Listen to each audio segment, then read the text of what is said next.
Good news, Sal. Today's show is already much better because we are joined by Serena Townsend. Serena, welcome to the show.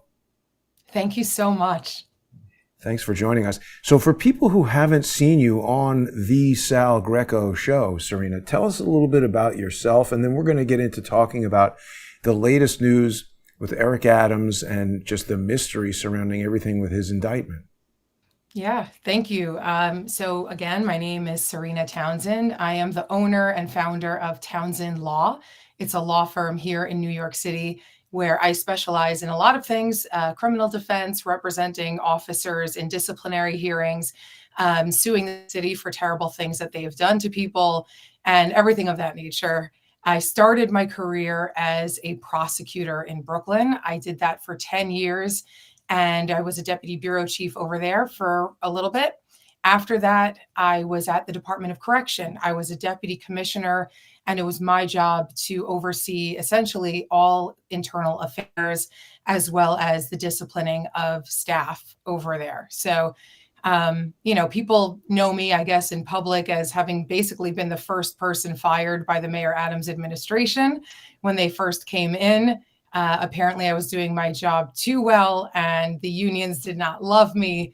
And Mayor Adams and his DOC Commissioner, Louis Molina, wanted to, be in bed with the unions and do them this nice big favor by firing me for them on day one after I refused to cover up and dismiss or sell for a very low price 2,000 disciplinary cases that I was prosecuting in Louis Molina's first 100 days in office. So that's the gist. Wow.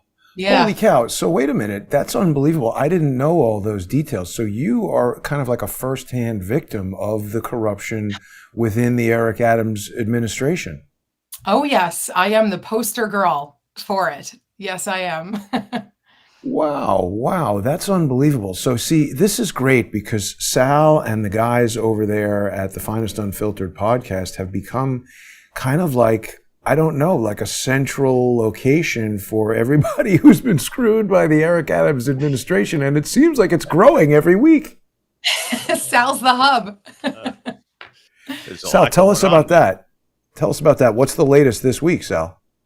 You already start off the week and you're hearing Eric is going to step down today. Eric's going to get indicted again today. Then you're hearing they're going to drop the charges. Then you're hearing that he's going to get pardoned. I've never seen a guy like this. He's on every single part of each argument. Wherever he's here, he's there. It's either yes or no, or maybe, or so. It's all four, actually, when it comes to this guy. I've never seen anything like it. But I know from what I've uncovered, especially with my own case, with my lawyer, who happens to be the lawyer also for Lieutenant Epps. Remember the quid pro quo sexual harassment? It says in this document that I posted from my own case, which came from my lawyer, it's a public document. He is saying that for the last 3 to 4 weeks, he's been working 8 hours a day for something, but that this case went to be intervened by the SDNY, which subsequently led to the raids we saw on Jeffrey Madry and other people's homes, and including the confiscation of certain things that went on there. That is all because of what happened here with Epps. Now, he doesn't spell it out, but what does he spell out in this document is that there's also the implications that it involves the high-level executives in the New York City Police Department and the mayor's office. So here we go with another federal case involving Eric Adams and his cronies and his office. I've lost count how many there are. So in all reality, if you look at this legally, and Serena could attest to this case with Eric Adams, we understand that he threatened people also. There was a hearing that we'll get to that was a confidential document, one of those hearings, where there was a document that was taken out of a vault for the hearing, which Eric Adams waived that he couldn't go to. Alex Spiro was there just as attorney. We also know that we found another document that said Eric Adams, Yes, he's a defendant, but there's a sealed defendant. And we know that a few weeks back, one of the, we'll say, I don't know if they were a co-conspirator or a witness, pled guilty and will testify against Eric Adams because he's one of the individuals Eric threatened. So we know all of this. There's a mess with just this case alone. And you're also hearing about the Lieutenant Epps case. We have the nightclub extortion racket, which I understand is 15 to 20 nightclubs. The owners did testify already at a trial or at a grand jury because they were being extorted by Eric Adams' cronies in the New York City Police Department. So with all this going on, you can't just do this, like pardon this guy. If you do this, that would mean, oh, there's one there. 109 is new. New, yeah. 109 is new. 108 is new too. We have 2 sealed documents there now, Sal. Yeah. I don't know if you could click on 109. Link and you miss it. My God. Well, we don't get those, unfortunately. I don't have access to the sealed ones. So, 109 I have.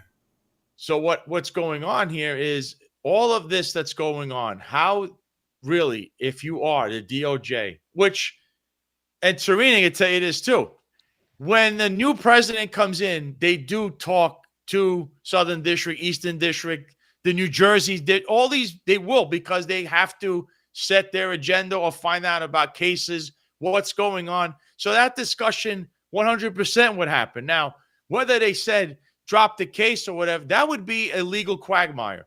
And anyone who's running the Southern District or in touch with Trump's camp would definitely, they could inquire about this case, but they don't have to say, I'm going to drop the case.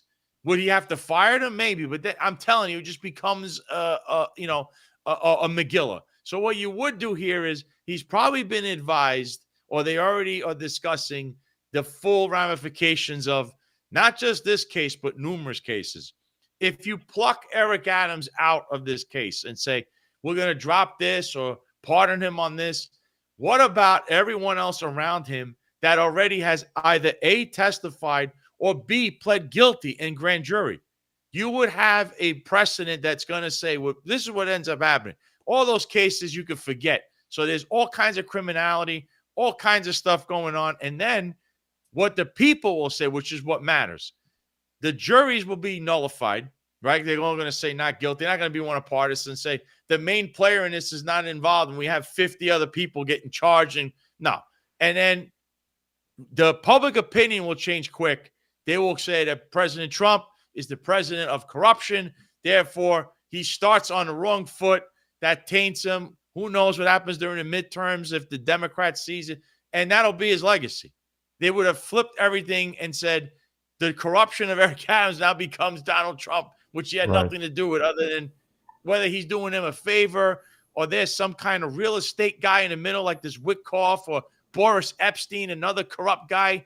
Whoever's in them, Steve Bannon, whoever's in the middle of this would then have their hands clean, go, I didn't do it, and Trump is stained. I don't think he's stupid. I think he sees what I'm saying. I don't see any intervention here at all for these reasons. And remember, I'm going to make this, so I'm going to say this in so the regular people can understand. Regular people don't know how we speak, the jargon. Imagine I stop you, Jason, in the street for drinking a beer, and Serena's with you. Now, I don't know what's going on as I stop you. As I stop you with the beer, I learned that, you might have a weapon on you. Serena might have something on it. And you turn around in front of me and a bunch of other officers and say, don't you dare speak or I'm going to have you executed in your family and all this other. So you're basically threatening her right in front of me as I'm arresting everyone. Now I arrest everyone, and through Serena and other people, they start to talk about what's going on in a ring I had no idea about. I just stopped you for a drink and found a weapon. So, and then before the case comes up, Jason, a miracle happens. Someone in the governor's office of New York State says, we're going to pardon Jason Goodman, but all those other cases are going to go on. How would that look, Jason? And what do you think of the ramifications of that? Because that's exactly what I'm talking about in layman's terms. I'm trying to make it easier so people can understand. That's well said. That's well said, Sal. It's not about airline ticket upgrades. This is not about that. Right. And, in our last conversation with John and Eric, we were talking about how Tucker Carlson minimized this and tried to make it seem like it was no big deal. But let me just take you back to the point that you were making about this idea that they're going to dismiss the case or drop the case.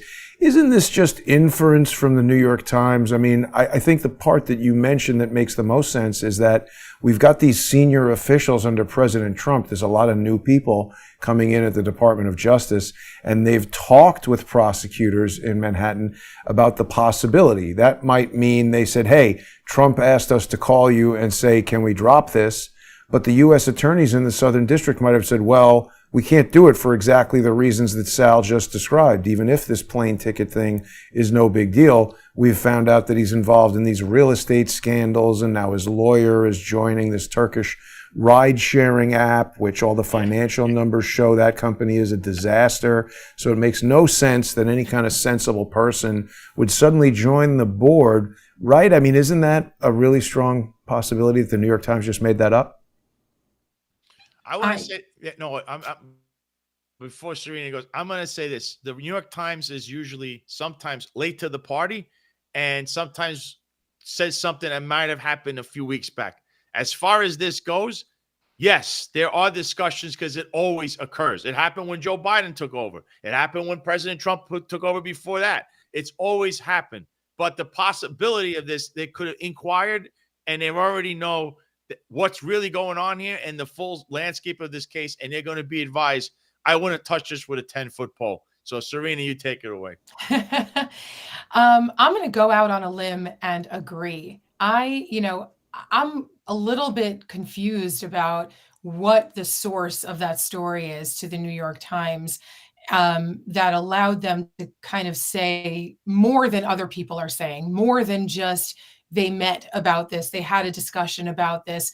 Did they embellish in that headline because they wanted readers to read their article rather than others? Because I mean, yes, there are always leaks, but I agree with Sal. I would be very surprised if right now already there's talks of abandoning the case. It's just as Sal said, when there's a new administration that comes through, they're going to want to know about their most important cases, the cases that are bringing media attention, the cases that mean something to people, the cases against politicians especially. And Adams is the big fish, which we've been saying. He's the big fish in this entire scheme. I still think that there's a RICO case here, and I don't know why they haven't charged RICO. For the lay people here, that's a racketeering case where he's running a criminal enterprise. I do think it's hard to prove RICO cases. It's a little bit amorphous. Getting proof beyond a reasonable doubt is hard.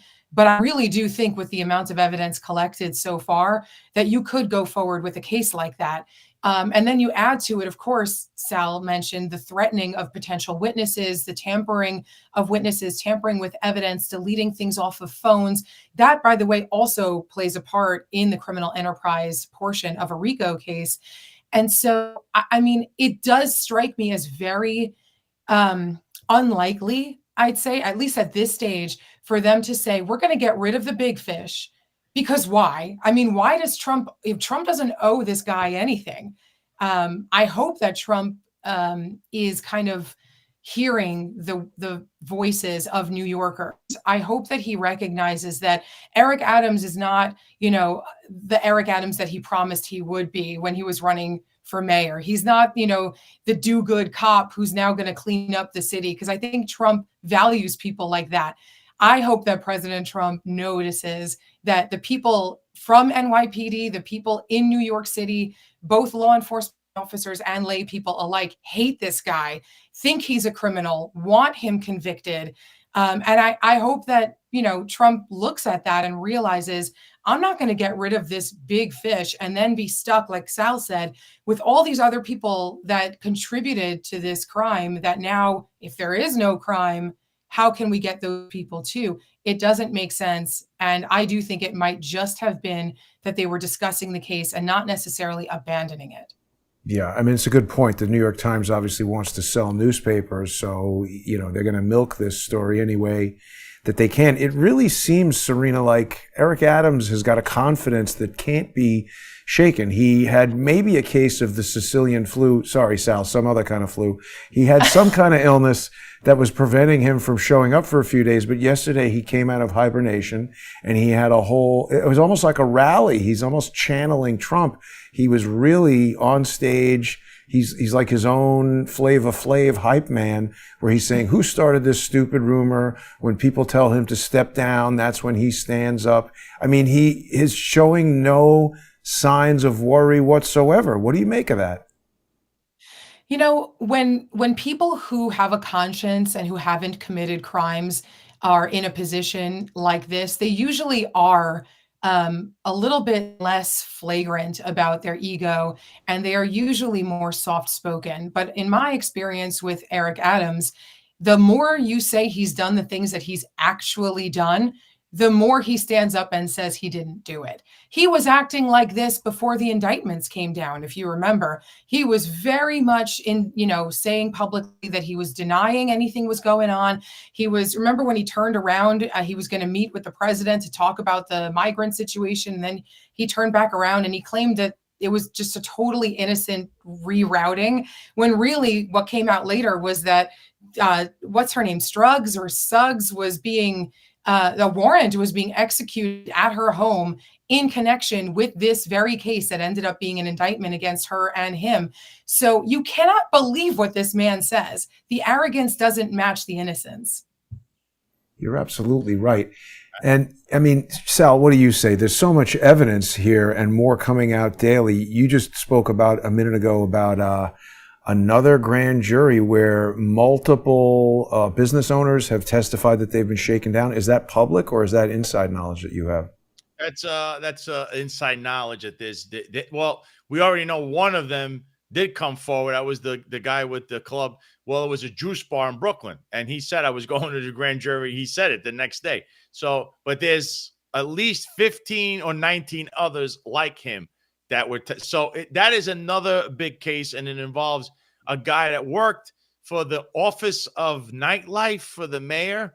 This guy, Jeffrey Garcia, this guy, Ray Jenkins, who is a Eric Adams crony. And he also worked for Bill de Blasio's administration. That guy was the linchpin in all of that. So when it comes to that part, that's a separate thing that involves the police department. And Eric is entrenched in all of this stuff.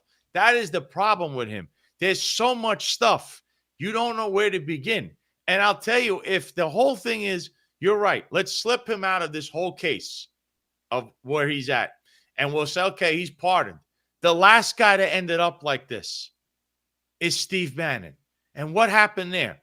The state, once he was done with his stupid thing in D.C., that other case he should have never had, where he should have just went there and pled the fifth if he thought going in front of a committee and just saying, I'm not answering a subpoena was a good idea. He learned the hard way. He stayed in prison in D.C. So after that, they came back and charged him with the state charges for the Build the Wall scam, which he very much so was involved. I don't care what Artie Idala said the other day. This man, all his co-defendants were found guilty. So he got bailed out at the last second when Trump was out the door. God knows what that's about. But again, Boris Epstein is his buddy, and he's like a leech in the Trump administration, even though he's got his own issues. And he's also linked back to Eric Adams, as I understand. Allegedly, they have something going on there with Bannon, Eric Adams, probably I think the Young Republicans, and Boris Epstein. They're all, he went to a gala. He was supposed to go to the gala. So this guy, Bannon, was the guy that got pardoned, and then all the other defendants were found guilty except him. So New York State came back and said, well, with a state charge. I have complete confidence New York would do the same exact thing and say you did these crimes in the state, which is also a state crime. So they could go either way. I don't see how this guy gets out of it. And like Serena says, he's very braggadocious. He's omnipotent. He's, he will not admit he's wrong. He will never admit defeat. The ultimate embarrassment for this guy and the way this is going to head is he will probably be escorted out in handcuffs from somewhere, whether it's City Hall, whether it's his residence in New Jersey. That's the way this usually ends, because he just won't submit. If he resigned, things might change for him. But that's the reason he's in his position. He refuses to resign. He thumbs his nose at you. Oh, and then if you listen to that speech yesterday, Jason, he at the very end, he was mentioning how they're just mad one of us is in office. He's playing to the whole African-American crowd. They're all churchgoers. Oh, us. He's not one of those. He's a blue-collar man. He's wearing a $5,000 customized suit. He walks around with the most expensive scarves. Those people that go to church, they're lucky that they can pay their own bills. And he's talking to them as if, I'm one of you and I represent you. No, He doesn't. He really doesn't. That's the thing with him. Always with the play on your emotions, go for the low information voter, and that's how he would stay in power. But it's just not going to work. At this point, I think he's smart enough to realize that the writing's on the wall. I hope that's true. So, Sal, Steve Bannon and Eric Adams, hasn't Bannon, he's kind of been like pro Eric Adams, saying that Eric Adams is a victim of lawfare, hasn't he? Yes. He said that at the Young Republican Gala, the same gala that Eric Adams was supposed to speak at. Of course, he didn't show up because his friend Ingrid Lewis, his chief advisor, they had announced that she would be indicted that week. And of course, the lawyer is Artie Aidala. Artie Aidala was her lawyer, now is Steve Bannon's lawyer, and is very good friends with Eric Adams, even held fundraisers for the guy, and is best friends, I believe, with Frank Carone, who is the former chief of staff of Eric Adams, who's also under an investigation, and who actually went to Mar-a-Lago West Palm Beach, when he had that little meeting with Trump, with Steve Witkoff, a real estate tycoon who now I think he's going to solve all the problems in Gaza. A real estate guy in New York, I don't even know what's going on there. I don't even know how that is, but he's the point man with everything going on with in Gaza with Israel and the Palestinians. So he's the guy that I believe is one of the people pushing Eric Adams, because he's a real estate guy from New York City. It's the real estate racket that is pushing for Eric Adams, because he's going to be, their point man. Whatever they want, this guy gets approved. He's the mayor. So it's the racket that controls everything. Yet again, it's more corruption. Now, wait a minute. You just had a post earlier today about somebody having to do with real estate. What was the post that you had? This seems to tie into what you're saying.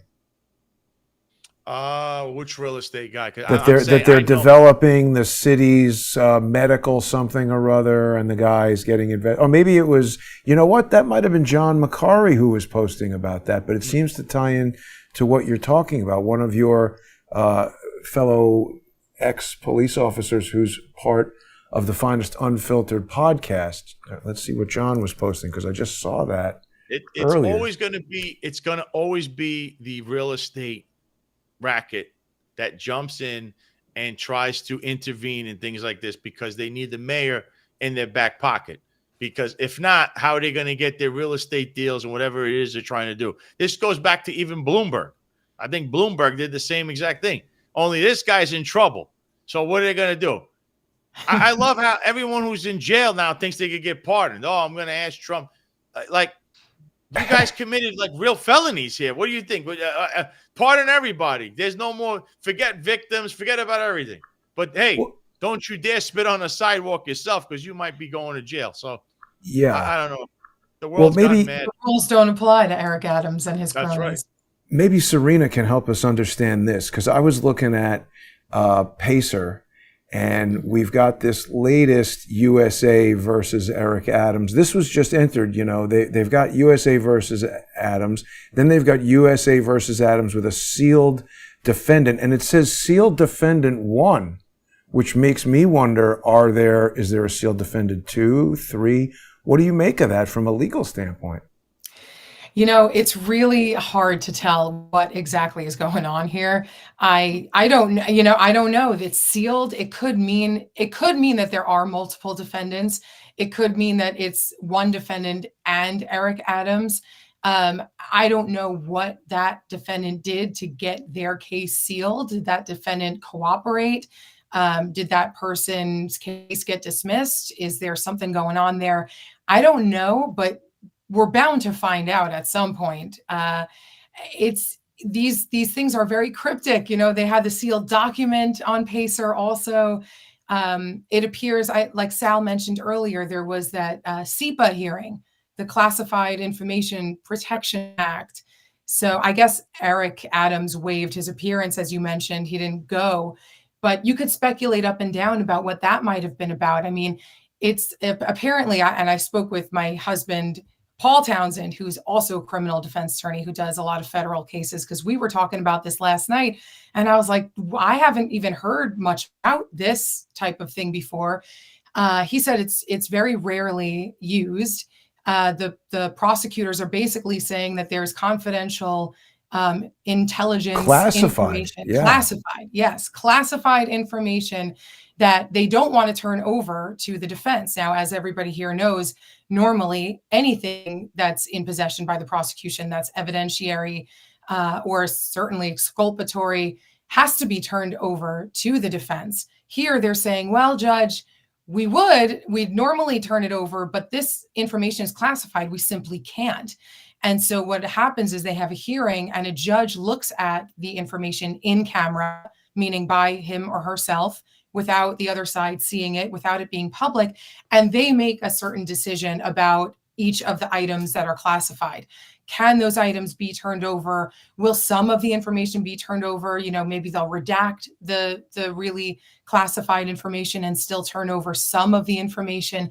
So it looks like that's what happened recently. I don't know what the classified documents are. Maybe it's information, financials or whatnot from Eric Adams. Maybe it's Turkish intelligence. You never know what it could be. In this case, this case spans so many things. And so, I don't know what the actual result was of that hearing, but it does seem like there was classified information somewhere in the evidence, the pile of evidence that they have, that they did not want to turn over to the defense. Yeah, I just learned about that Classified Information Protection Act yesterday for the first time. And it's interesting because, first of all, it just came about in 1980. They never had it before. The most interesting, let's look at it here. Classified Information Protection Act. See, the thing that's super interesting about it is that we're really tap dancing on the balance between actually having a free society and everybody getting a fair trial, and the government basically just deciding, no, you can't talk about that. I'm not sure. I had a better, this is maybe too verbose for right now, but the thing that I saw yesterday was telling me that it was brought about to, here, maybe this was it. It's an AI distillation of it, but it was brought about to mitigate this issue known as gray mail, where they're saying that before they had this, it says 1980, this was enacted, and what gray mail described was the ability for a defendant to basically blackmail the government by saying, well, I'm going to reveal all this classified information in court, and that alone would cause the government to drop the case because they don't want the information revealed. So CIPA was brought about to eliminate this problem of gray mail. And then, so let's just take a look at these letters here, because first what we had was, and then the question I have, because I agree with what you just said. Obviously, I'm not an attorney, so it's easy for me to agree with an attorney, but I'm saying it seems like there's classified information there, but the part that I don't understand is, how does Alex Spiro have a security clearance to be able to, so he wrote this letter. This is from Quinn Emanuel. And he wrote this saying, this was before the hearing, Dear Judge Ho, I write on behalf of Mayor Eric Adams in regard to the upcoming sealed and ex parte CIPA hearing. So is an ex parte CIPA hearing, does that mean that Alex Spiro will not be there? Well, yeah, I mean, essentially that's what the prosecution is asking for when they ask for an ex parte hearing, that the other side doesn't get a chance to see or read or hear the specific information that they're asking to be redacted. And we could understand why that is. But that's so unusual, isn't it, Serena? Yeah. I mean, that's crazy. That's your lawyer can't even see this and that they just decide what happens to you?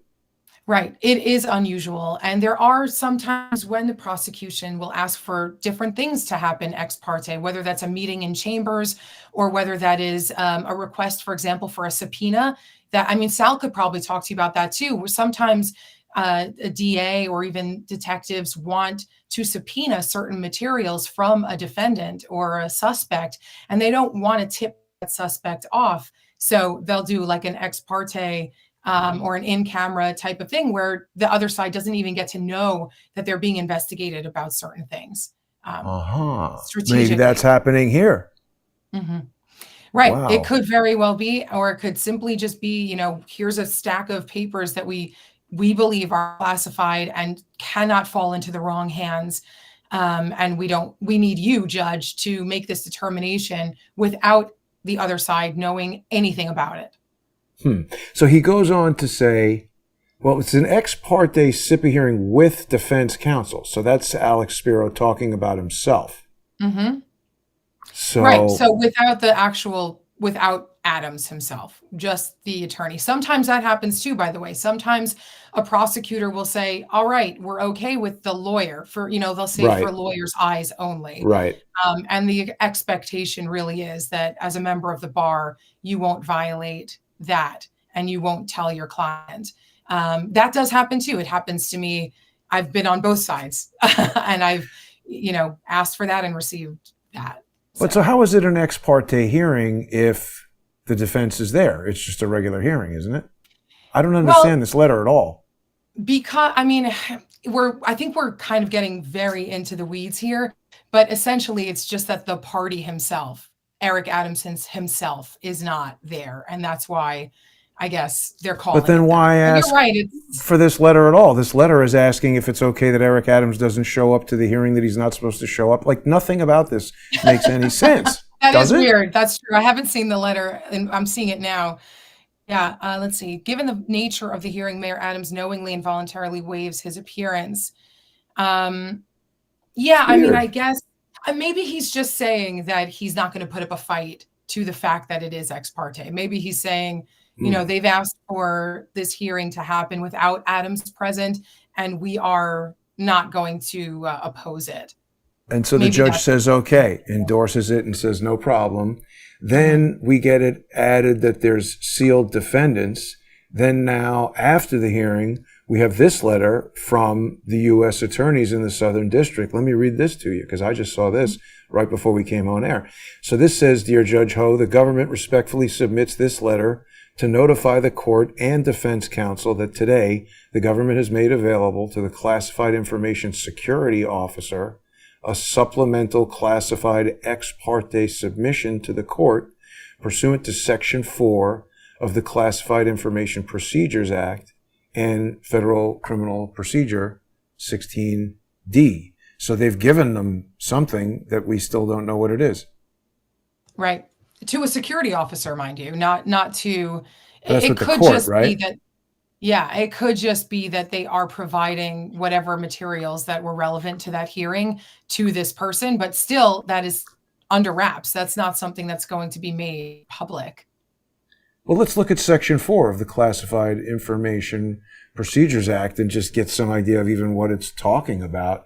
So here's Section 4, discovery of classified. Oh, it's just basically saying the court, upon sufficient showing, may authorize the United States to delete specific items of classified information from documents to be made available. So this is just basically saying you're going to give it to somebody in the court. So it's just they gave it. And you're not going to be giving it over to Eric Adams. Mm-hmm. Well, it certainly couldn't. It doesn't. I don't like the fact that they use the word delete, but I think that you understand what that is. It's just like, you know, we're just going to not turn that over at this time. But aren't we deeply entrenched in an area of law like this Classified Information Protection Act or Procedures Act?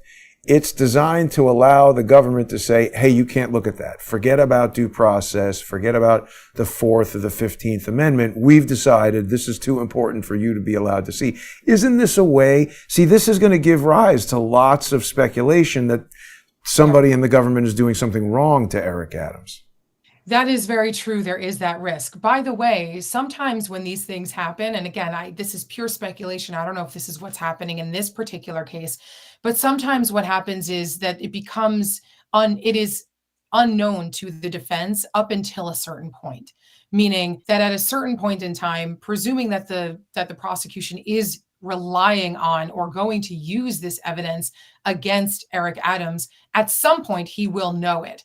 And so because we're in the very early stages of these proceedings, it's possible that these redactions are temporary, or that this classified information that's being suppressed right now is a temporary thing. What sometimes happens is prosecutors will say, we will turn this over to them before trial at a certain period of time, but not anytime sooner than that, because it's just too dangerous. It's, again, potentially material for that gray mail, as you mentioned earlier. Or if we give it to him too early, he could potentially do something with it that's illegal. So it could just be temporary. It could be a situation where eventually a judge is going to say, okay, now it's time to turn that over. Right. And I'm sorry to ask you to speculate about so much, but we just know so little. I mean, outside of what Sal and the guys at the Finest Unfiltered have uncovered, we know so little about this. It involves quite a lot of speculation. But, you know, going back to this Turkish aspect, it was announced just a little over a month ago. This is Marty. This is a Turkish ride sharing, you know, it's like scooters and taxi hailing, kind of like an Uber meets Lime kind of thing. But they announced the election of Alex Spiro to the board of directors. This was December 20th. So like I said, less than 2 months ago. And the thing that is super interesting is there's another co-host on Crowdsource the Truth who is a financial expert. When I mentioned this to him, he just asked me to quickly go to Marty Technologies and Yahoo Finance. And it was quite clear that this is not a company that a responsible attorney would necessarily want to have anything to do with from a financial standpoint. It had all kinds of, and not making any kind of, opinion judgment, but if we look at all this, it's got so many things that are in the negative. I mean, look at this profit margin, negative 223%. Return on assets, negative 74.6%. Quarterly revenue growth, negative 11%. I mean, this looks like the kind of company that net income minus 42 million. Doesn't this, I mean, you're an attorney. Would you be rushing to join a company like this? Don't you know that all of us New York City criminal defense attorneys just love Turkish companies? Like, it's we weird. love Turkey. Isn't it weird? I have no idea why anybody would become a member of the board of directors of this company. I have no idea, except this weird link to Eric Adams. That's a very strange thing. And I don't want to cast aspersions on anybody, but it is a little mind-boggling to me. Sal, what do you think? Yeah, what do you think, Sal? I know you're not a financial expert, but doesn't that seem strange? I guess in the criminal underworld, they'll call that what's called a front for something. That's what it looks like. Negative $40 million. I mean, that's what that right there, when it says net income, negative $42 million. That is your net income. How is this? That's my bank account he pulled up, actually. But how can it even stay open? Everything, there's not one plus here. It's all negatives. Yeah. That's a front. And any other, if that company, now they're Turkish, if they were an American company with everything being here, they would more than likely get investigated because, I mean, how do you stay open? The revenue's 19 million, says the net negative. So they made 19 million. Out of that, they're 42 million in the hole. This is on the New York Stock Exchange, Sal. This is somehow operating in the U.S. You can buy shares, $3.16. It's on NASDAQ. Not financial advice. Not financial advice. Is this like what's his name? The Wolf of Wall Street? He's something. One of those blue chip stocks or something. But Sal, if this was something that the NYPD was investigating, I don't know. I guess you were not in the detective squad. What do we do with this? This is all crazy information. Yeah, I wasn't. I should have been, but for reasons beyond I can explain. I was never given that rank or had a chance to go to the detective route. So, but I would say the financials there, I'd have to go. You go back and start to trace this. You're only seeing what they show you. You actually have to see exactly the income. You want to see it over a 5-year period in the last 5 years, what this company, if they even have been in existence, and what were they prior? Were they bought out? If any other company bought in, or they have partners? Because this already doesn't look. When I saw negative 42 million. I don't know how you even keep the doors open. How does that work? And this guy Spiro's the lawyer. So he's joining the board of and here's a guy, he charged you $2,000 an hour to be a big shot attorney, and he's on a board of a company that's a complete loser on the book. On the books, this company is a loser. And here's a prominent guy on the board of a company that's a sheer loser. And of course, this company has ties to trying to get these bikes into New York City, because overnight that could change. But of course, there's going to be something in it for everyone. So you see, this reeks. It does reek. Here's the CEO, Oguz Alper Oktem. He's the co-founder and chief executive of Marti Technologies. And prior to founding Marti, Alper served as chief operating officer of Blue TV in Istanbul and started his career at Deutsche Bank's London office, working with clients in the nuclear energy space. Didn't Deutsche Bank get in trouble for doing something with Jeffrey Epstein?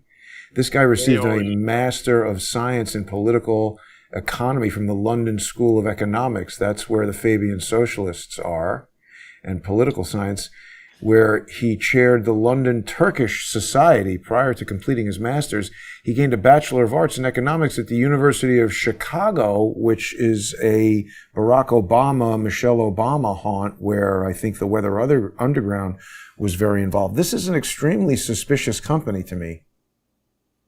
The whole thing's suspicious. Yeah, it is. The whole thing.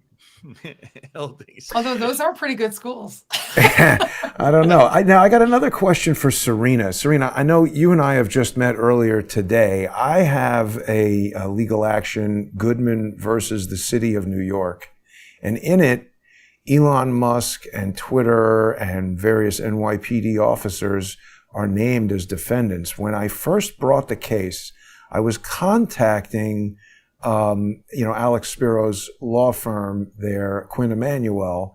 And, obviously I'm an individual guy. Big firm like Quinn Emanuel considers somebody like me a loser, of course, and doesn't care when I'm calling them. I mean, they do.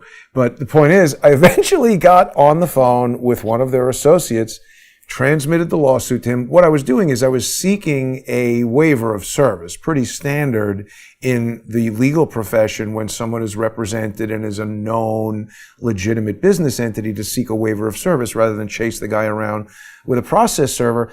And they eventually told me, after having read the lawsuit, that they were declining to represent Mr. Musk in this case. And at the time, 2 years ago, I presumed that was because they thought Jason Goodman was a loser and not worth their time.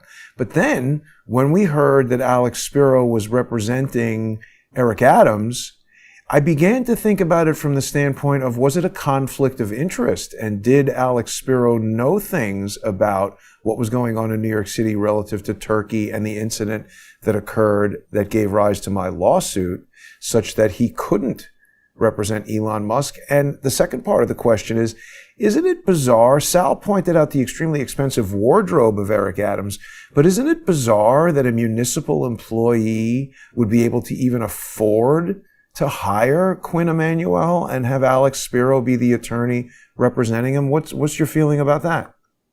Yeah, well, to the first part, there is always a conflict of interest search that happens when a new client comes into a law firm. The attorneys will make sure that there is no specific or known conflict. And there's always a possibility that that's the reason why you're seeing what you're seeing, with Eric Adams being a client and Elon Musk not being a client. It is possible. There's a lot of different ways that people could be, that interests can conflict if a lawyer represents two different people who intersect in a different way. If their interests are different, and if representing one would cause you to have the other client suffer, then yeah, it would be a conflict. So it is possible. To your second point about somebody of his stature, the mayor, wearing those $5,000 suits and things like that. Listen, A couple of things strike me there, okay? Because you've related to me on several different levels right now, because I myself was a government employee for quite some time, 16 years. I wasn't necessarily affording $5,000 suits, but I am lucky enough to have a brother in the custom suit business. And so I was luckily clothed by him. However, I don't think Eric Adams has Alan David Menswear, my brother, in the family tree. I don't think he, based on his conversations in public, comes from money, so that he just happens to have legal stash of cash waiting for him to finance, his expensive habits. And to be able to afford an Alex Spiro, right? Oh, thank you. Yes, that's my brother's site. He's fantastic. We come from a long line of clothiers.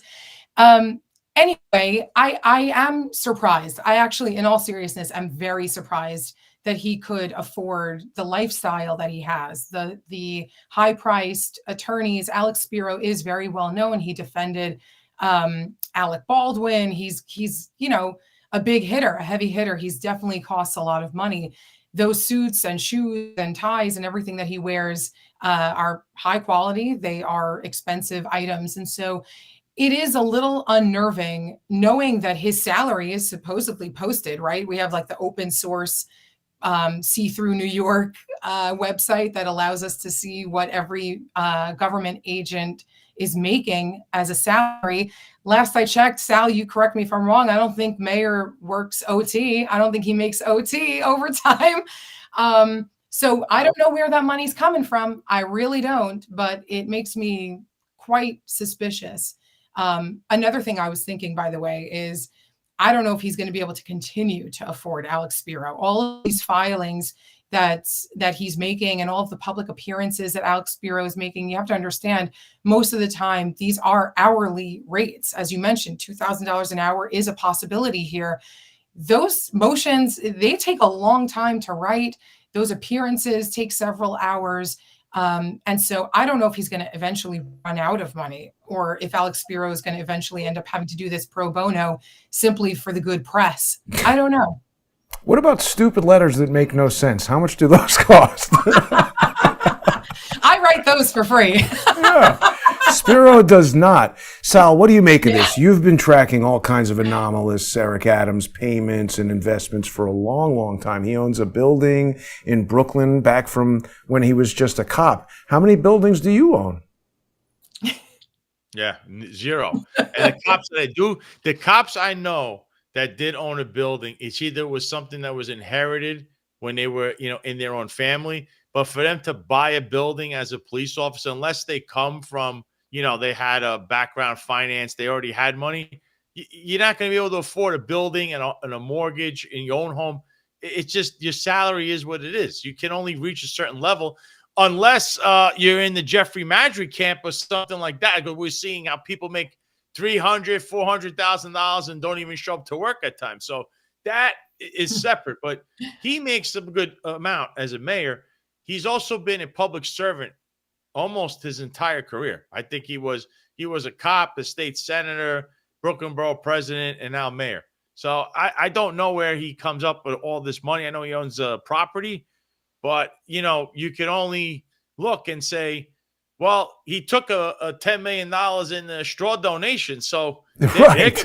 That's good money. Yeah. That's good money. $10 million there. So, you know what I mean? What did he do with that? Yeah, good work if you could get it, Sal. But there's been nothing really here about Jeffrey Maddrey. I mean, that's the thing. We've been hearing about superseding indictments. The strangest thing about this is really just how in the dark everybody is, because truthfully, I think we would expect by now to know something more about what's going on with the guy. The New York Times goes one way. Trump has sort of been on the fence.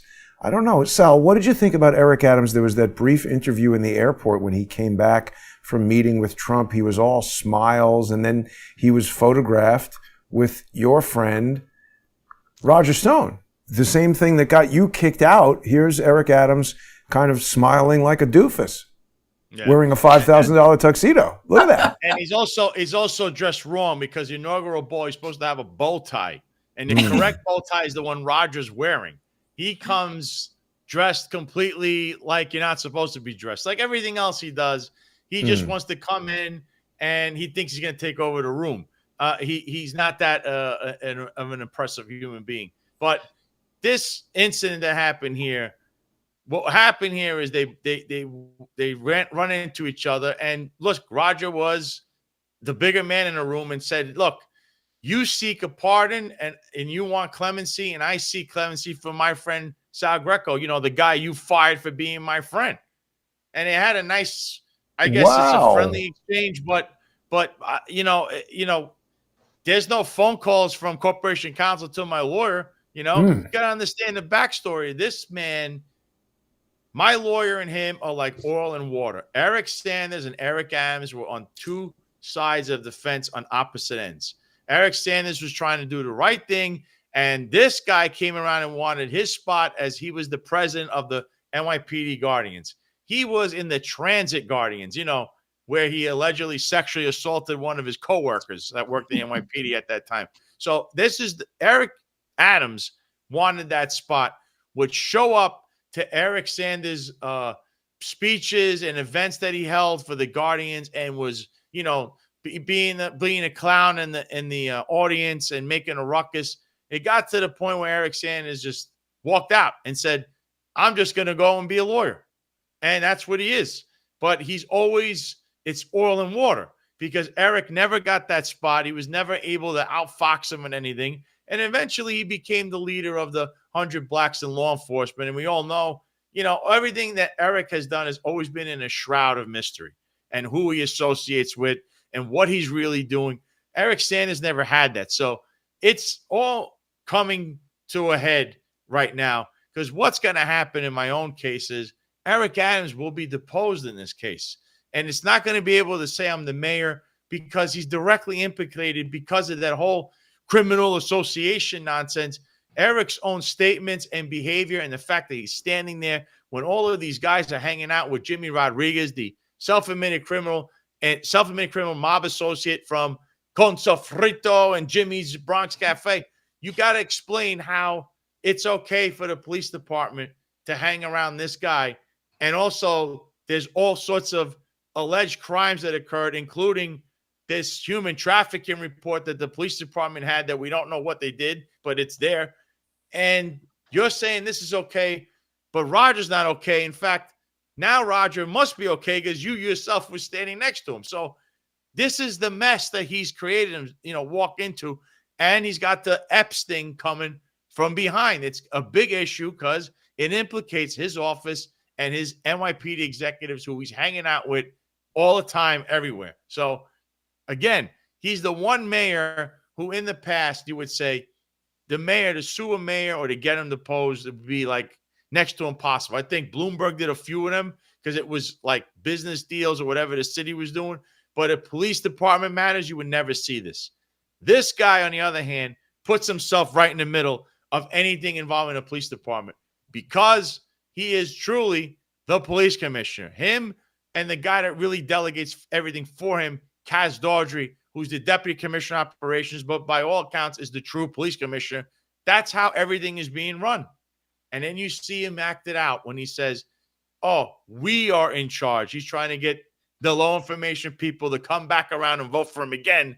But now people are informed and he sees the tides are turning. But he doesn't know anything else. He plays on your emotions like every good Democrat does. Well, he's sort of doing what you've said, Sal, with the controlling the narrative, right? He's in the news, he's giving speeches and all of that.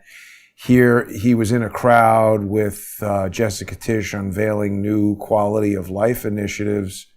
I don't know. Serena, Sal, what do we think about these quality of life initiatives? Is this good or bad? I actually was on The Finest Unfiltered in my own show today. And all this is a return to the broken windows. And it's the bad part of broken windows. And why? Broken windows was something that was brought on by Jack Maple and Bill Bratton, not Bill Bratton by himself. And that's how CompStat came into the place. It was under Rudy Giuliani when he was mayor where it started. But there were prosecutors at that time, and Serena could tell you this, that were against criminality and pro-police. So That was at a time where things worked hand in hand. As time goes on, legislation changes. You have progressives running around in the city hall. They're changing things in city council, the state assembly, the state legislation. You got Cuomo, now Hochul as the governor. All these bail reform and all these discovery laws were put into place under Cuomo and Hochul. It means it passed through all these people. And it's funny that Tish sits there and she's using a bully pit to say, oh, she's pointing her finger up there, but it's her family that donated to all those people that put those policies in place. So she is she actually probably met the best way to describe it. She paid for her seat. She's a paid puppet, billionaire puppet for Eric Adams, because the real boss again is really Kaz Daughtry and Eric Adams. So again, this thing is a ruse. All they're announcing is a return back to broken windows policing, only it's the worst of it, because now what you're doing is they're arresting all these homeless people in transit. This has been going on for a few months now, and they're all declined prosecutions, because if you're going to arrest the homeless guy for stretching out over 2 seats, that's going to get declined. I thought we were supposed to help them with the mentally deranged. Some of them are crazy. Some of them actually are criminals, but you're going to see that this is abused because they're asking for numbers. Remember, perception management, controlling the narrative. You're going to stand outside Transit District 20 and Transit District 32 right now. You will see homeless people coming in and out of there because they're all being arrested. And remember, not all of them are deranged. So the broken windows theory, it works in policing if it's applied correctly. If you start to do this for numbers, that's the worst. That's where we got in trouble. That's where New York City ended up in litigation. That's Ray Kelly. Ray Kelly's whole MO was this. And now, if you mention his name, how many people really say what a good guy Ray Kelly is? As time goes on, many people feel stained. Many people were harassed. They don't have a favorable view of Ray Kelly in New York City. So, yes, the police department people, yeah, Ray was great, but you're going to see a majority of New Yorkers say, please don't go back to this. We want to move forward. Where is the innovation from inside the police department? We want to evolve, move forward, not roll back. Jessica Tish is surrounded by Bill Bratton, Ray Kelly, and one of his cronies, Brian Burke, as a former chief. That's who is advising her. Everything she does is a page out of the 90s and the 2000s when Ray Kelly was there. There's nothing innovative, nothing new. The whole thing, quality of life, is just what was going on then. They just got rid of it with de Blasio. That's what led to the BLM movement. And now look. And she basically bought the seat, Jason, because her family donates to all the progressives and all these people that are in office. You could check it out. Look if you see the Tish family, because they're all over things. Oh, I know. They got Kathy Hochul in office. She signed all these things, her and Cuomo. So I don't understand this is just a ruse. The whole thing is to paint them as good guys because they want to be the perception management team. I mean, they came out with those officers from Altoona. They were talking about Luigi Mangione. Are we talking about the New York City Police Department? Or because who actually turned that guy in? A civilian in McDonald's who still hasn't been paid the reward. So that poor guy. Oh my God. A feel-good story. Waiting on his McNuggets. With a bunch of perception management stuff, and you walk home and say, "What a great job Jessica Tish is doing." Yeah, the billionaire. Yeah. Wow. Yeah. Now, Serena, forgive me for not being more familiar with these details, but when did you leave the Department of Corrections? I did not leave. I was escorted out on a perp walk. Right. Sorry. It was the first day of the new year of 2022. So January 3rd actually was the Monday of 2022. That's when I left. I was there from 2016 through that day. And so when they were saying all that stuff about we're getting Rikers Island ready for Trump, what was going on in your world when all that was happening? I mean, I didn't expect Trump to be on Rikers Island at all. But we do, Rikers did have Harvey Weinstein at the time. And so there's a lot of people who were on Rikers who, made waves in the media at that time. And yeah, it was my job, obviously, to oversee any officer who committed any acts of misconduct, to charge them with disciplinary charges, and then to, prosecute the case internally. Essentially, that was my team. And yeah, we even had a case open against, we had an investigation open into a person who leaked a picture of Harvey Weinstein on Rikers Island. That was a big deal.